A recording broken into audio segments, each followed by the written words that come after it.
instante o tempo muda, eis que surge a pergunta: por que o sol tá saindo ou a chuva caindo? Os mistérios vamos desvendar. A temperatura pode variar, o céu ficar mais escuro. Mudanças climáticas. O clima está diferente. O que muda na nossa vida? Você já deve ter ouvido falar em aquecimento global, mudanças climáticas, energias renováveis, preservação ambiental e reciclagem de materiais. Mas por que devemos nos preocupar com as mudanças climáticas? Como elas interferem no nosso dia a dia e o que podemos fazer para diminuir os seus efeitos e nos adaptar a eles? Tudo começou no início do século XIX. O matemático francês Jean-Baptiste Fourier foi o primeiro a perceber que a atmosfera da Terra funciona como uma grande estufa, criando um ambiente favorável para a vida das plantas e dos animais. Ele constatou que os gases atmosféricos absorvem energia na forma de calor, elevando a temperatura da superfície da Terra. No final do século XIX, outro grande cientista, Svante Arrhenius, criou um modelo matemático para estudar a influência do gás carbônico da atmosfera sobre a temperatura da Terra. Em 1896, Arrhenius calculou o aumento da temperatura se a quantidade de CO2 na atmosfera duplicasse. Para isso, baseou-se no conceito de estufa, introduzido em 1827 por Fourier. O efeito estufa. Para entender o efeito estufa, pense em um veículo parado sob a luz do sol com todos os vidros fechados. Os raios chegam ao veículo na forma de radiação solar visível, passam pelos vidros e aquecem o interior do veículo. O calor aí gerado tem dificuldade para sair pelos vidros, aquecendo o interior do veículo. O mesmo ocorre com a atmosfera da Terra. Alguns gases, como vapor d'água e gás carbônico, funcionam como o vidro do veículo, deixando entrar a radiação, mas dificultando o retorno do calor para o espaço. Como podemos ver, o efeito estufa é um fenômeno natural que faz com que a temperatura média da superfície da Terra seja de 15 graus Celsius. Sem ele, a temperatura média seria de menos 18 graus Celsius. Quando aumenta a concentração de gases de estufa na atmosfera, o efeito estufa fica mais intenso e fica mais difícil o calor ir para o espaço. Essa diferença causa o aquecimento da baixa atmosfera, elevando a temperatura média da Terra e causando mudanças climáticas. Revolução Industrial. As mudanças climáticas causadas pelo homem estão associadas ao aumento da emissão de gases de efeito estufa por queima de combustíveis fósseis, queimadas, desmatamento, decomposição de lixo, entre outras causas. A partir do final do século XVIII e na segunda metade do século XX, houve uma expansão da produção industrial, causando o aumento da emissão de gases de efeito estufa. Existem fortes indícios de que o clima está de fato mudando. As últimas 2 décadas foram as mais quentes dos últimos 1000 anos. As projeções do painel intergovernamental de mudanças climáticas, o IPCC, indicam que nos próximos 100 anos poderá haver um aumento da temperatura média global entre 1,8 e 4 graus Celsius e um aumento do nível médio do mar entre 18 e 59 centímetros, o que pode afetar significativamente as atividades humanas e os ecossistemas terrestres. Aquecimento global.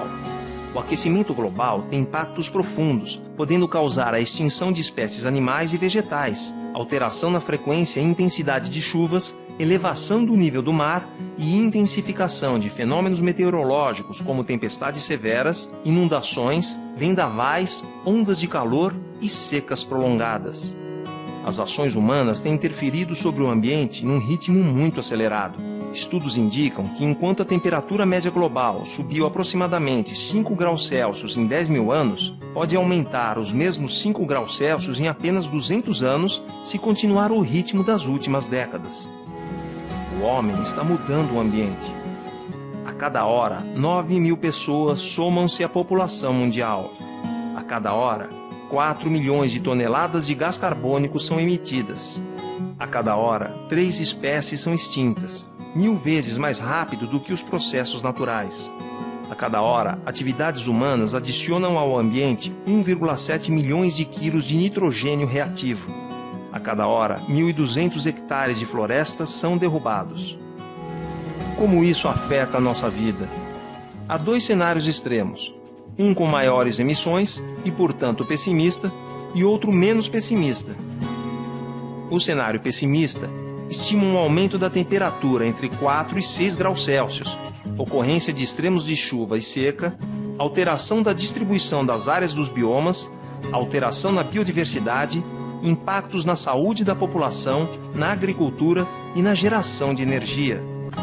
O cenário menos pessimista prevê um aumento médio de temperatura de 1 grau Celsius a 3 graus Celsius e impactos parecidos com o cenário pessimista, só que em menores proporções. Como você pode ajudar?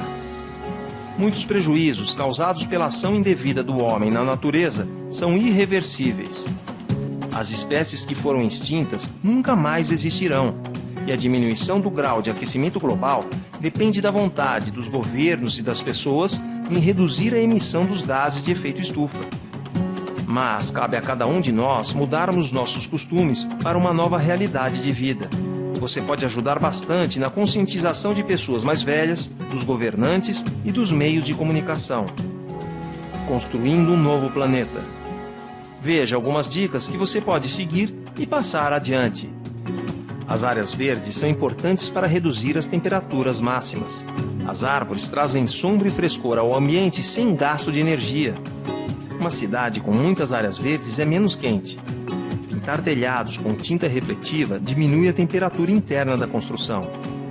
Uma cidade onde as casas têm mais jardins e quintais e menos áreas de asfalto e concreto também está mais protegida das inundações.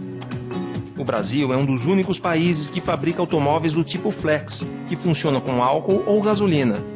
O álcool é menos poluente do que a gasolina, dê preferência a esse combustível.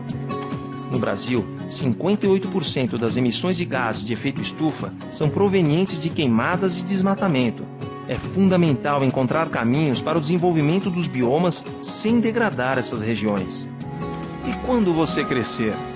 Você pode participar da preservação do planeta sendo um pesquisador da área de mudanças climáticas ou da área de ciências do sistema terrestre, ou um cidadão consciente de suas responsabilidades. Veja algumas questões para as quais os cientistas estão buscando respostas. Como enfrentar os grandes aumentos do nível do mar que ocorrerão por causa do derretimento do gelo continental? Como modificar e adaptar a agricultura à nova realidade ambiental? Como salvar espécies da fauna e da flora de uma possível extinção? Como preservar a biodiversidade da Amazônia, do Cerrado e da Caatinga, tão importante para o equilíbrio ambiental de todo o planeta? Como manter a qualidade de vida que conhecemos hoje sem aumentar o nível de emissão de gases de efeito estufa? Mudanças climáticas no INPE. As causas das mudanças ambientais e seus impactos são objeto de estudo do Instituto Nacional de Pesquisas Espaciais, o INPE. A área de ciência do sistema terrestre tem como um de seus objetivos gerar cenários que mostram as mudanças que poderão ocorrer no uso e na cobertura da Terra.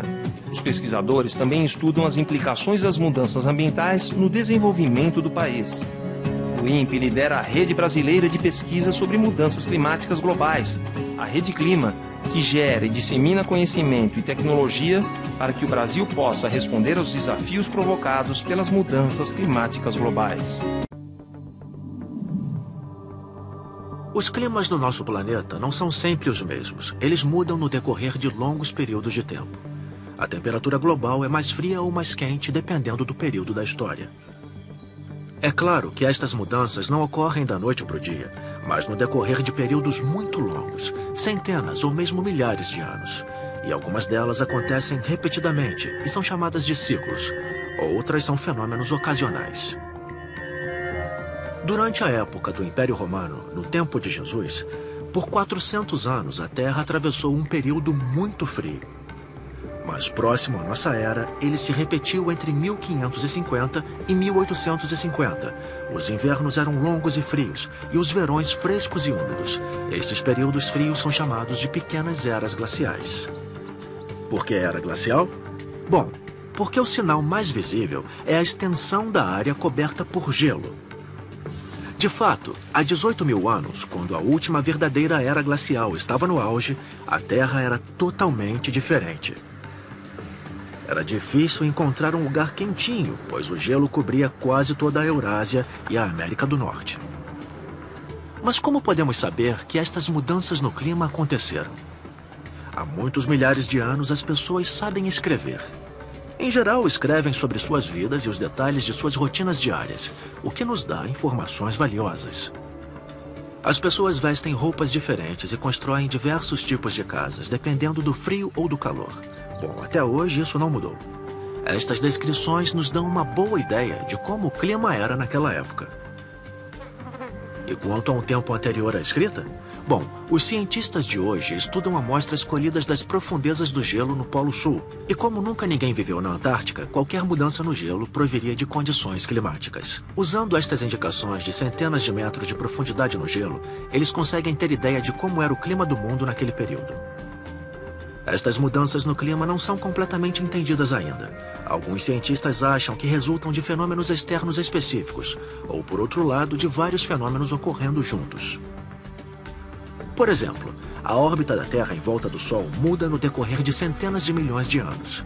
Por isso, os raios do Sol nunca aquecem a Terra da mesma forma. Ou seja, os climas se modificam. Às vezes, os vulcões causam mudanças. Toneladas de cinza de erupções vulcânicas são lançadas ao céu mascarando os raios do Sol, o que faz as temperaturas da Terra baixarem, dificultando a vida de todos os seres. Há, sem dúvida, razões biológicas para mudanças no clima também. E quanto aos séculos passados, o próprio homem causou algumas mudanças. Por esta última razão, desde 1850, nosso planeta tem se aquecido. A industrialização e a poluição são provavelmente responsáveis. Mas alguns cientistas têm outra ideia, de que este aquecimento é em parte uma ocorrência natural. Nós podemos estar num ciclo de aquecimento. Uma coisa é certa, com a população crescente e o desenvolvimento de novos meios de transporte e de comunicação, todos os fenômenos especiais, períodos de seca ou chuva pesada, de ondas de calor e períodos frios, tempestades e ciclones, são agora sistematicamente registrados. De certa forma, pode-se dizer que são acidentes climáticos, mas eles sempre ocorreram. De todo modo, as pessoas aprenderam a se proteger deles. Em áreas de monção, as casas são construídas no alto para que não sejam inundadas. Em regiões de ciclone, são erguidas com materiais flexíveis, que podem resistir a fortes rajadas de vento. Mas estes acidentes são importantíssimos hoje, por causa de suas várias consequências graves. Todo ano, eles causam impacto em milhares de pessoas, às vezes abalando regiões inteiras. Estas catástrofes são extremamente difíceis ou até impossíveis de prever. Mas elas ocorrem com regularidade e frequência e podem ser um sinal de que os climas estão mudando profundamente. Levará muitas décadas até sabermos ao certo. O inverno no Brasil chega em 21 de julho e 22 de setembro. No começo dá aquela esfriadinha. Graças à chegada das massas polares, o ar fica frio e seco. No segundo mês, após 60 dias sem chuvas, já é possível ver no horizonte aquela névoa seca provocada pela fuligem das queimadas. No terceiro mês, as altas das temperaturas somadas à umidade relativa de apenas 20% geram um mal-estar generalizando o número de queimadas. Neste momento, todos estão de olho nos termômetros do país. O Corpo de Bombeiro, a Defesa Civil e o IMET, o Instituto de Defesa Nacional de Meteorologia. A cada hora, o IMET atualiza esses dados, explica o meteorologista Manuel Rangel.